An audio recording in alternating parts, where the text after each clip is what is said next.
Kuya Brian, Ate Shera, and Kuya CD. Thank you po sa mga araw na pinasaya niyo po kami sa homeroom time po natin. Lagi po kayo nandyan sa amin kapag may mga concerns kami and hindi niyo po kami tinitigilan na i-remind lahat ng mga requirements namin. Thank you po ulit. Hi Ate CJ, Kuya Kim, at saka Ate Lois. Salamat po talaga sa lahat ng ginawa niyo po para sa amin, sa effort, sa support. Grabe po. Sobra po yung parang napamahal na po kayo sa amin, tas napamahal na rin po kami sa inyo. Ginawa niyo po ang lahat para lang po sa ikabubuti po namin. Kaya maraming salamat po, hindi namin kayo may lilibutan. Huwag niyo rin po sana kaming kalimutan. Hi Ate Aline, Kuya Vic, and Ate Lea.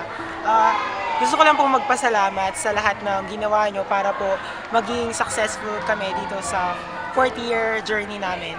So thank you po sa mga pieces of advice na binigay nyo po sa amin sa mag-review, sa finals, sa midterms, sa pagtuturo sa amin kung paano namin i-handle yung specific na project, just like yung variety show na sobrang saya.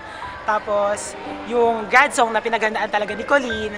So yun, so thank you po talaga dahil sa tingin ko po hindi po mabubuo yung homeroom time po namin kung wala po kayo. So maraming salamat. Hi Ate Julia, hi Ate Mary, hi Kuya Dale. Thank you po sa lahat.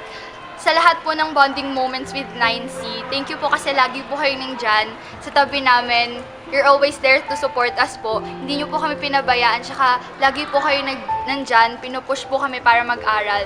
Thank you po sa lahat ng mga moments na naging masaya po kami sa piling nyo. Thank you po sa lahat ng mga inspiration, sa advices nyo po na binigay sa amin. Maraming salamat po at hindi po namin kayo makakalimutan.